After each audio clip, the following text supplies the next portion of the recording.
अस्सलाम वालेकुम एवरीवन। सो आज हम बात करेंगे कि हम ब्रेस्ट कैंसर को डायग्नोज़ कैसे करते हैं। सो ऐसे पेशेंट्स जिनको ब्रेस्ट लंप है या स्किन में चेंजेस हैं या निपल में चेंजेस हैं या फिर निपल से डिस्चार्ज है या फिर कोई ब्लडी डिस्चार्ज है या एक्जिला में लंप है या नेक में लंप है, तो all these patients should see a doctor. So doctor के पास आप जाएंगे, डॉक्टर आपकी हिस्ट्री लेंगे जिसमें वो आपकी फैमिली रिलेटेड हिस्ट्री भी लेंगे, आपके मेंस्ट्रुअल हिस्ट्री भी लेंगे, इसके अलावा और आपके रिस्क फैक्टर्स को भी असेस करेंगे।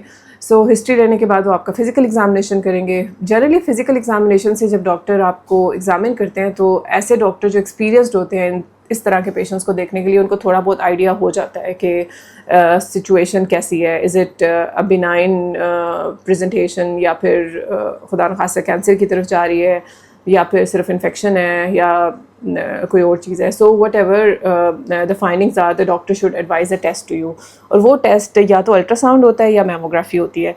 सो मैमोग्राफी हम 40 इयर्स के ऊपर के पेशेंट्स में करते हैं और अल्ट्रासाउंड ऑब्वियसली किसी भी एज में हो सकता है। सो मैमोग्राफी 40 साल से ऊपर इसलिए की जाती है क्योंकि 40 ईयर्स से नीचे जब यंग एज होती है तो आपकी ब्रेस्ट डेंस होती है। डेंस ब्रेस्ट का मतलब यह है कि आपके टिश्यूज़ जो हैं वो बहुत ज़्यादा ग्लैंडुलर टिश्यू होते हैं। सो इन दैट केस आपकी जो है वो मैमोग्राफी इतनी यूज़फुल नहीं होती और आपकी जो लम्प्स हैं वो मिस हो सकते हैं। सो इसलिए मैमोग्राफी 40 ईयर्स से नीचे रिकमेंडेड नहीं होती और अल्ट्रासाउंड हम किसी भी एज में करा सकते हैं। सो ऐसे पेशेंट्स जो मेरे पास 40 ईयर्स से कम एज में आते हैं, we get an ultrasound done to see कि what's going on in the breast, और जो लंप है वो कैंसरस है, नॉन कैंसरस है, और 40 ईयर्स से ऊपर हम मैमोग्राफी करते हैं। इसके अलावा 40 ईयर्स से ऊपर बाज़ औक़ात हमें मैमोग्राफी के साथ अल्ट्रासाउंड भी करना पड़ सकता है। ऐसे पेशेंट्स जो बहुत यंग होते हैं, लाइक जिनकी एज 40 ईयर्स से नीचे है और अल्ट्रासाउंड हमें कोई कंक्लूसिव इन्फॉर्मेशन नहीं दे रहा, तो हम उनमें MRI ब्रेस्ट भी कर सकते हैं। सो ऐसे पेशेंट्स जिनकी स्ट्रॉन्ग फैमिली हिस्ट्री होती है और स्ट्रॉन्ग सस्पिशन ऑफ कैंसर होता है, उसके अंदर हम MRI ब्रेस्ट भी करते हैं। सो MRI ब्रेस्ट ऑब्वियसली किसी भी एज में किया जा सकता है, लेकिन 40 ईयर से नीचे जो पेशेंट्स हैं जिनमें अल्ट्रासाउंड के अलावा MRI ब्रेस्ट अगर हम करें डिपेंडिंग ऑन द सिचुएशन, तो वो हमें ज़्यादा इन्फॉर्मेशन देता है।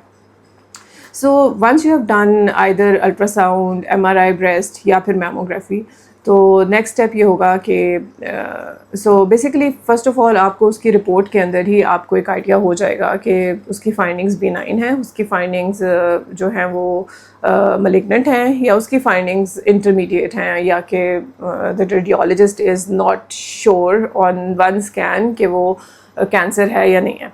सो बेसिकली अगर तो बिनाइन फाइंडिंग्स होती हैं तो हम पेशेंट को रीअश्योर कर देते हैं और उसकी एज के मुताबिक उसको स्क्रीनिंग जो कि एडवाइस होती है, अगर 40 ईयर्स से ऊपर पेशेंट की एज है तो ईयरली स्क्रीनिंग हम एडवाइस कर देते हैं। लेकिन अगर पेशेंट की एज 30 से नीचे है, कोई स्ट्रॉन्ग फैमिली हिस्ट्री नहीं है, तो उनको हम डिस्चार्ज कर देते हैं। अगर कोई इन्फेक्शन आता है तो ऑब्वियसली या एब्सेस आती है तो उसको हम एंटीबायोटिक से ट्रीट कर लेते हैं। सो ऐसे पेशेंट्स जिनके अंदर सस्पिशन ऑफ कैंसर आता है मैमोग्राफी, अल्ट्रासाउंड या MRI के अंदर, उनको बायोप्सी की ज़रूरत होती है। सो बायोप्सी के बगैर कभी कैंसर का डायग्नोसिस नहीं होता। MRI सिर्फ हमें गाइड कर सकता है, मैमोग्राफी हमें सिर्फ गाइड कर सकती है। So imaging is only to help us know more about the lump. ये हमें ये नहीं बता सकती कि ये कैंसर है। सो 100% कन्फर्मेटरी टेस्ट जो होता है वो बायोप्सी पे होता है। और बायोप्सी हम किस तरीके से करते हैं? बायोप्सी हमारी अल्ट्रासाउंड गाइडेड बायोप्सी होती है। So ultrasound guided biopsy radiologist करता है, इंटरवेंशनल रेडियोलॉजिस्ट हम उनको बोलते हैं, और interventional radiologist ultrasound guided biopsy of the lump करता है। सो बहुत सारे इर्द गिर्द हमारे हॉस्पिटल्स हैं या डॉक्टर्स हैं जो कि ब्लाइंड बायोप्सीज़ करते हैं। उनमें रिस्क ये होता है कि आपका बाज़ औक़ात बायोप्सी जो है वो नॉर्मल टिश्यू से भी आ सकती है और आपका रिज़ल्ट नेगेटिव आ जाता है। सो बहुत सारे ऐसे पेशेंट्स मैंने देखे हैं जिनकी बायोप्सी सर्जन ने की है और वो लम्प जो है वो मिस हो गया है, बायोप्सी नॉर्मल टिश्यू से आ गई है और पेशेंट को एक फॉल्स रीअश्योरेंस मिल गई है कि कैंसर तो नहीं है, लेकिन कुछ महीने के बाद वो मेरे पास बहुत बड़े लम्प के साथ आए हैं या ज़ख़म भी बन गए हैं। सो कैंसर और ज़्यादा एडवांस हो गया है। So we always recommend ultrasound guided biopsy, और बायोप्सी हमें कंफर्म करती है कि ये कैंसर है या नहीं है। सो اور باقی باپسی میں ایک اور امپورٹنٹ چیز جو ہمیں پتہ چلتی ہے وہ بریسٹ کینسر کی ٹائپ پتہ چلتی ہے. ریممبر کہ اب بریسٹ کینسر کی ہمیں ٹائپس معلوم ہے. سو کسی بھی پیشنٹ کا ٹریٹمنٹ بریسٹ کینسر کی ٹائپ معلوم کیے بغیر نہیں اسٹارٹ ہو سکتا. So biopsy not only helps in diagnosis but also helps us in determining the type of cancer, and the treatment of the cancer will be according to the type of the tumor. اس کے بعد once the cancer is diagnosed تو پھر ہم staging کی بات کرتے ہیں. اسٹیجنگ آپ کو پتہ ہے کہ کینسر کی 4 اسٹیجز ہوتی ہیں. پہلی اسٹیج میں بریسٹ میں لمیٹڈ ہوتی ہے, گلٹی چھوٹی ہوتی ہے, دوسری میں اس سے بڑی ہوتی ہے, تیسری میں بغل تک چلی جاتی ہے, اور چوتھی میں کینسر اسپریڈ کر سکتا ہے. سو ایسے پیشنٹس جن کا کینسر ڈائگنوز ہو چکا ہوتا ہے ان کو ہم کچھ ٹیسٹ اسٹیج معلوم کرنے کے لیے ایڈوائز کرتے ہیں, جن کے اندر سی ٹی اسکین پوری آپ کی باڈی کا ہوتا ہے جس میں چیسٹ, ایبڈومن, پیلوس ہوتا ہے, اور اس کے علاوہ ہم بون اسکین ایڈوائز کرتے ہیں جو کہ آپ کے ہڈیوں میں اسپریڈ کو بتاتا ہے. سو ان 2 ٹیسٹ کے علاوہ ایک اور ٹیسٹ ہے جو کہ پیٹ اسکین ہوتا ہے, اور پیٹ اسکین ہر پیشنٹ کے لیے ضروری نہیں ہوتا کرانا, لیکن ایسے پیشنٹس جن کا ہمیں سی ٹی اسکین اور بون اسکین کے اندر کچھ فائنڈنگز آپس میں ملتی جلتی نظر نہ آ رہی ہوں تو ہم پیٹ اسکین کراتے ہیں, یا ہمیں تھوڑی سی کنفیوژن ہو اباؤٹ دا اسٹیج تو پیٹ اسکین ہمیں اور ہیلپ کر سکتا ہے in determining the accurate stage. So once we have determined the stage and the type of cancer, then comes the treatment. So treatment کے بارے میں ہم ایک اور سیشن میں بات کریں گے. So this was about the diagnosis. So remember diagnosis میں ہم ٹرپل اسیسمنٹ کو فالو کرتے ہیں. ٹرپل اسیسمنٹ کا مطلب یہ ہے کہ آپ نے سب سے پہلے پیشنٹ کا فزیکل ایگزامینیشن کرنا ہے اور ہسٹری لینی ہے.